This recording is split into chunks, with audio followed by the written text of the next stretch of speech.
I went to college, Ayurveda college, and I realized and I studied this. So I understood. So I said, the seeds of that is in me also. But trust me, when I realized it and understood it, I might have not taken any supplements, any medicine. What happened is now that thing did not happen to me at all. I never even suffered from constipation. So what brought about the change? Awareness. See, awareness is the key. If you see the banana skin, you'll be a fool to fall on it. Imagine somebody sees the banana skin and he's falling. Definitely he's playing, he's a kid. Right or wrong? Otherwise, some mature man doing that will think he's gone mad. Now, one who's falling on it because he's enjoying it will never complain. One who's falling on it and is stripped and is fallen, he will keep on complaining. So we find the people who are complaining again and again, we see them as people stepping on the same banana skin again and again and still complaining because they are blind. They cannot see. So Buddha calls them as ignorance. And ignorance is a source wherein they have all the problems. They have a view where they cannot see. And with blind view, they do things based on conditions and needs. And because of that, they suffer as an outcome of those conditions and needs. But in like when we take therapy, so they when we tell them this, ki, stop doing this, you are doing this, then they are like कि नहीं हमें मतलब हम करते ही रहते हैं. It is something that we don't understand. So what do we tell them? कि No, you have a dog. You tell the dog, from today, this is the book you read. This is what you have to do. He cannot. But does it mean the dog cannot be trained? it can be. So when you look at a patient, you are looking at an animal species which is conditionally going through its own thing. A sick person is also like that. So you have to upgrade his standard. You have to take him from that animal cyclic form to a human real. How do you do is first train him. You have to train him, give him small tasks, achievable goals. All that will make sure that he moves up a real. Once a trained dog, he can listen. If there are dogs that are trained so well, they are caretakers. Yeah, I mean it. Support For dogs. old age homes and old people, they actually take care of the dog. That means the owner. Oh no. So it's not difficult. Like I used to see this small, I always say a sparrow, one of the most difficult birds to catch.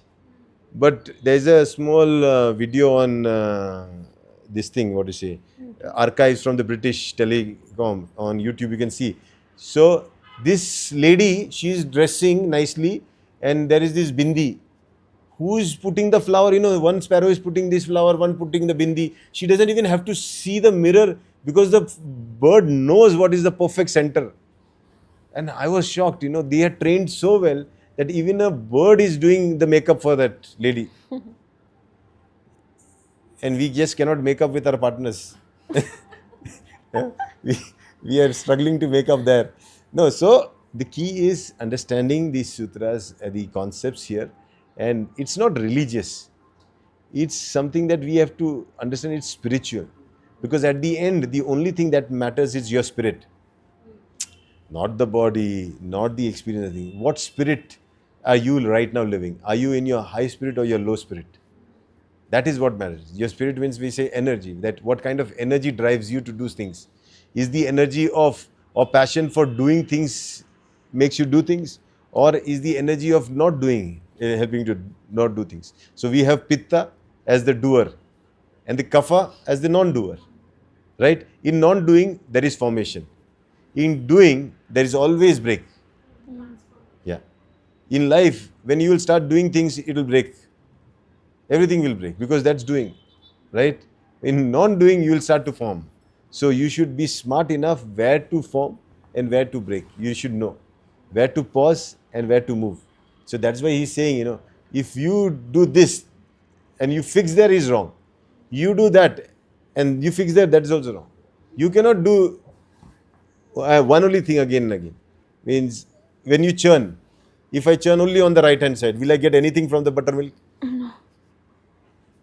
Once, right? When do you turn it to the other side, anti-clockwise, clockwise? When do you do that?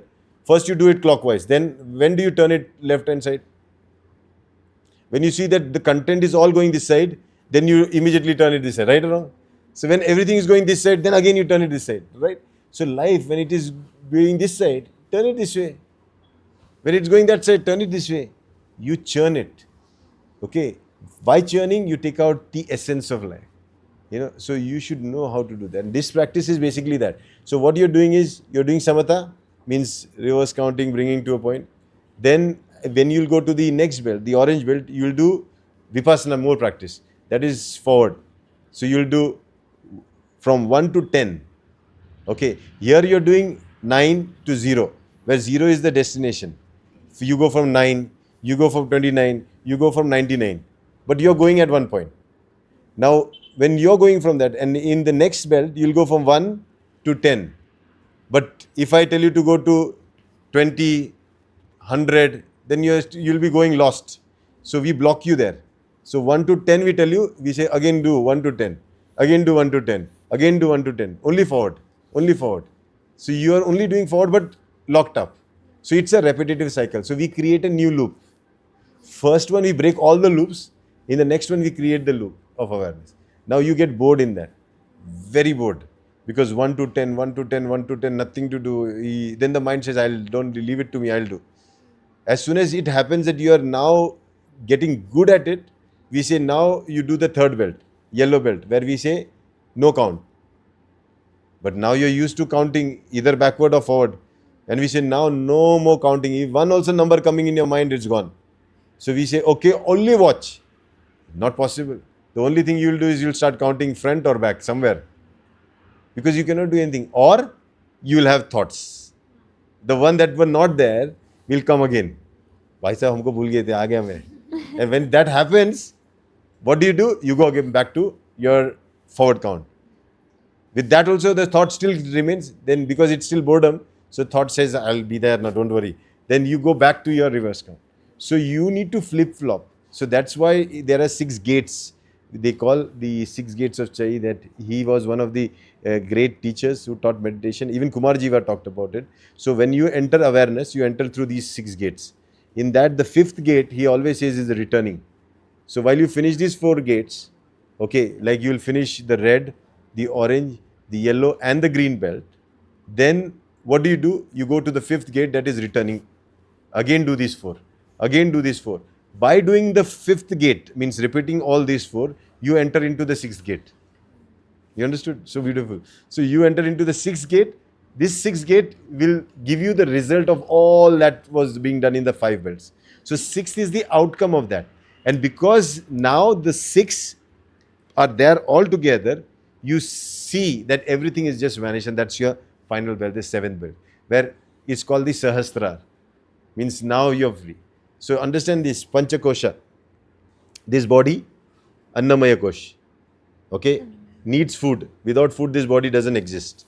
Okay, it definitely needs food. It needs all the Pancha, Mahabhutik Tattvas, then only this body exists. So first is Annamaya Kosha. For this Annamaya Kosha, the second one where you exist is Pranamaya. That means the air, the prana, the oxygen, and if that is not there, you cannot exist, right? That's it. So where is the air? Inside you or outside you? Both. No. Where is it? Out. Exactly out. Because if I take away the air outside, No. finish. So you exist where? So if I want to finish your existence, if I don't do anything to you, just remove the oxygen from the air, you're still gone. Right or wrong? That means you also exist in this space around you. That's your prana. Okay. After the Annamaya prana, then comes your, we would say Manomaya. Manomaya question means your mind. Where does your mind exist now? If this is body, the prana is outside. Where does mana is? Outside. Good. So where is the mind? Outside. So you have a mobile. Your number, where is it? In your SIM card, in your mobile, or is it outside? In the tower or at the service provider's place? Where is it? It's not in your phone? Exactly. So see, now this is exactly mana. Your mind, so you are the phone number that is registered at some service provider from which it works through the tower system. Understood? So mana. So many a time for you, you need towers. You need a mana of somebody else. You need a mana. So there sometimes what happens, we feel no connect. But somebody you meet, his mana becomes a tower to transmit, and we come into the same service provider's range. So this tower supplies us, we feel very good with that person. So mana comes together, right? And then we say, "Isse mera jamta hai." Then you have friends. That is why early childhood you'll see the kids always search out for friends. They go, they feel the towers connecting together, that experience happening, communication happening, even mental process.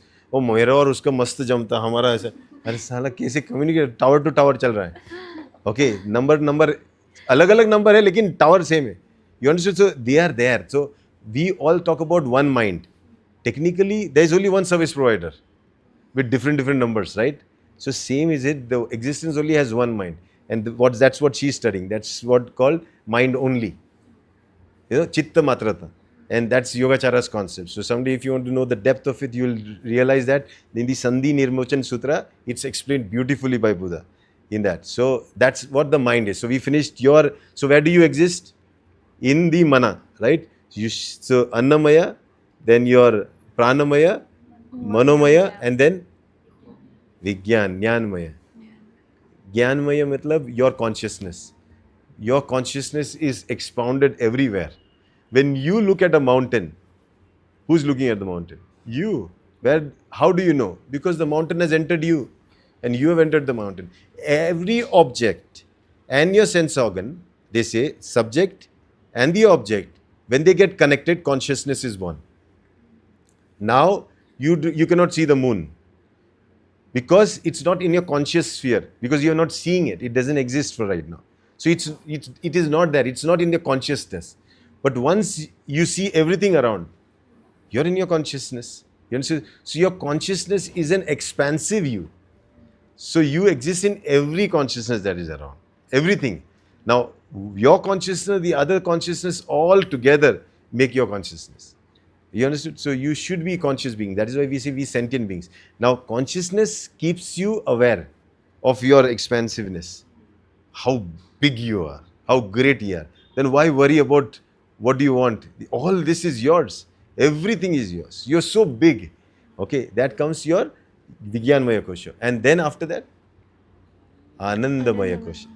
Means you are the ultimate joy that exists. Because I told you the center of the sea has the rhythm. And the center of the sea of existence also has rhythm. When you go to that center of the sea, there are no waves. There is only music. And that is Ananda. You are in that blissful state.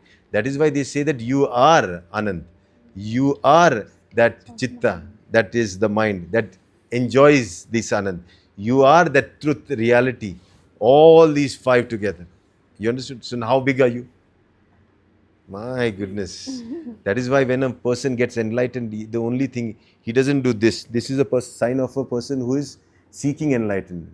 As soon as he gets enlightened, he does this. Exactly opposite. He expands. When he is seeking, he contracts. When he is found, he expands. So you'll all see. And Christ is the best example. He fixed his expansion. He just put his hand locked up. Yes. Yeah, that's expansion. You are the expanse. You are it. Now, how much do you want to take from this life when everything is yours? Take as much as you want. There is not a single... See, how many mobile numbers can an Airtel service provider provide? Yeah, he just has to increase his bandwidth. He can. Why worry? There is enough for the world out there. I'm telling you, not only for the need, the world has enough even for your greed. Because you were born of greed. You were born of greed. There's so much of love to be given because you were born of hate. Even for the haters, there is enough space. Even for the lovers, there is enough space. Even for the wise, there is enough space. Even for the fools, there is enough space. So, we have to understand that what is me going to do? Okay, maybe I am that knot that when untied, unleashes the whole sweater open and shows that everything was just a single thread. How beautiful it is, huh? See, who knows? You might be that knot. You might be that Messiah. You might be that next prophet. You are. That is why they say that everybody has Buddhahood in it as the destination. Everybody. Everybody is going to have Buddhahood as destination. Not a single person here will ever miss that. I'm telling you. Buddhahood is guaranteed. What is Buddhahood is? Realization. awareness that this is what I am. I am the pixel of the big screen. You understood? It's like that.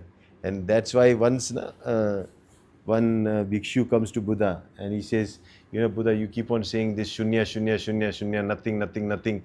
The people outside are now getting angry. Why are you saying there is nothing, nothing? There is no God, there is nothing. You saying there is nothing, nothing. This is not right. They have got pissed off with you and you need to now change your words or something. Then Buddha wants to explain him. He says, hey, do you see that bowl filled with water? He says, yes. Go get it.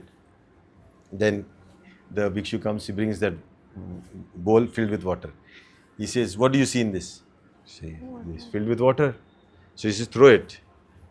Empty it. So he says, okay, I empty it. Now what do you see? It's empty. It's empty of what, he says? It's empty of water. Okay, so it's empty of something. Do you really think it is empty? No. It's not empty because the element of air is there. Yeah, Okay, so it's still full. I said, yeah. What element went out was something that was full, but it is not empty. So when I say empty, it's for a specific thing that is empty. But that emptiness is still full, right? So he says, now can you see that?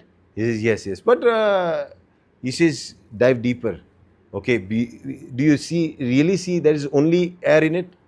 He says, no, because actually air is everywhere. This is only giving me an illusion that this is full of air because it has got a structure. Buddha says, very good. He says, okay, now what do you think? Oh, because the structure is so, I feel it is full of air. So he's saying, dive deeper and see into it. He's saying, actually, this structure is basically all the earth molecules held by the water molecules. They have come together. That is why it is holding in this shape. Otherwise, it cannot be in this shape. Saying, very, very good. But is water there? No, I threw it and this does not have. So then what? But water did bind it. He says, then what is it? No, the fire element is there, where it got cooked. Okay, so he says, go deeper, find out. Then he says, yeah, I understand. It is formed. Means there will be something that formed it. So he says, Buddha, I see the hand that shaped it. Buddha, I see the wheel where it got shaped. Buddha, I see the soil in which that was being mixed with water. Buddha, I see the fire where it got burnt. Buddha, I see the jungle where the woods came from. Buddha, I see the river where the water was brought. Buddha, I see the whole landscape. Buddha, I've entered into a world where it all began. Okay? And he says, this is what continuity is. Now tell me, what did you see in the ball? He says, I saw the whole universe in the ball. You understand? So when you look at a thing, you look at its interdependency that brought it into existence. Not one thing. So when you look at disease, is it just like that it happened? No. Even an infection should have some base for that. A fly doesn't sit on everything. It only sits on things that it doesn't like, right? Means what we don't like and it likes, right? So it's always choice-based. Even infection chooses you because you invite that kind of state within you. Your mind, your manomaya kosha is already passed on a message for all the bacteria, viruses, fungi to tell them that we are all in the same frequency, come and attack me. And they say, okay, they come and feed. Because that's how the nature works, right? Something dead here, suddenly where does all the maggots come from? Where does everything come from? When you throw the grains, where do the birds come from? Who passes on the message? The fabric of existence is interconnected, well connected. And in this fabric of existence, all the communication happens. So communicate. Even if a bad thought in your mind, is so dangerous, it will travel faster to the person you're thinking about. And it can rebound back if he doesn't receive it. And it will come back to the person who delivered it. So do not even think bad about somebody, they say. So think good. Maybe if the person whom you're thinking good doesn't receive it, then it comes back to you. So don't think about one person good, because maybe he receives it, it will not come to you. Don't think about two people, 20, 200, 2000, 2 lakh. Think about the goodness to the whole existence. So they say what? Say sarve bhavantu. He is not telling ek don bhavantu sukhina. Sarve bhavantu sukhina. सर्वे संतु निरामय, सर्वे भद्रानि पश्यन्तु, माँ कश्चित दुख भात। मतलब किसी का भी मत दुख होने दे। अब तूने इतना सबके लिए सोचा, तेरे लिए सब कोई सब बिजी है, किसी को नहीं चाहिए, सब मेरे पास आ गया वापस। You understood? My tattoo says that loka samasta sukhino bhavantu. You understood? Because they did not. You gave it and they don't want it. Take it for you now. All the delivery boys will come and deliver to you. ये लो madam, आपका कोई लेने को तैयार नहीं है, सब लोग बिजी है, सब इसमें दुख में उधर है. Yeah, okay. Then you suddenly see my life is becoming prosperous. My goodness. But I am thinking about the prosperity of everybody else. Why? Because existence says that I shall only give you in return multifold that you give me. I shall give you multifold that you give to others, because it's a give relationship. There is no take relationship in existence. You give something, it will give you. You understood? You cannot take from it. So you give grain to the soil, it will give you a tree. It's simple. And that's why we have to learn that the first paramita that Buddha taught was dana. With dana, you become. So as a Vaidya, the first thing you should do is dana. What is dana? See, you cannot do dana of medicine, but dana of knowledge, teach him that this is what you have to follow. Do this, do this. Okay, if he does it, well and good. If he doesn't do it, all that thing, goodness that you did for him, your thought that you came, that he has to be better, all that will come back to you. But if you try only for this, okay, and that intention remains, that intention also comes to you. That is why the people who are cardiologists are the maximum number of people who, being a cardiologist, suffer from cardiac disease. The pathy that you practice is the pathy that you will suffer. So even that is the reason why the psychologists also need Yes. psychology. So the pathy that you practice is the pathy that you will suffer. Yeah. So always remember that you should know that at the end what? You are working in a particular field. There will always be an occupational hazard of that field. Yeah. So you live with that. So you should know this, and if you can realize the practice and the importance of practice, you will realize the depth of it. Okay, now if you go there, you see, we were supposed to explain this, right? You see that we saw the Sunya studio there, the Nietzsche red one. Then you see one person going with two things. One, he's going with the kind of something to poke with. The elephants have this thing, like a small trishul or something. Okay, that. And that means he's going to poke himself or trouble himself when he needs it. I mean the elephant. Okay, and the other, he's taking a rope. Now, taking a rope to catch an elephant is so foolish. Taking a small thing to poke an elephant is so foolish. But he's going with these foolish things to catch the elephant. Can you imagine? The mind. It means he's telling that I will take patience, means the rope, and endurance. That's the little gadget that you will be poking to the elephant so that it listens to you. He's telling that I'll take only patience and endurance and catch the elephant mind, which is stability, and I will achieve that stability. So he chases the mind, but the stable mind is already being, you can say, pulled by the senses, the monkey mind. So the monkey is running in front of it and telling you come here. And the monkey and the elephant are good friends. Okay, the elephant has a habit. Whatever is with it, it goes with it. Okay, if it is not with it, it doesn't go. So monkey mind is with the stable mind, and the monkey mind is taking the elephant for a ride. It is going. It is going. So if you see the fire is effort that you put in a practice. Okay, then you go on, try to direct the elephant. You see it's a curve. It's going upwards. So then it goes further. Then you see the monkey is still in front, and this guy is still putting the effort. Means you can see, even if you have to look at the journey halfway through, means if I have to practice this for 40 years, 20 years will only go to get your attention to this.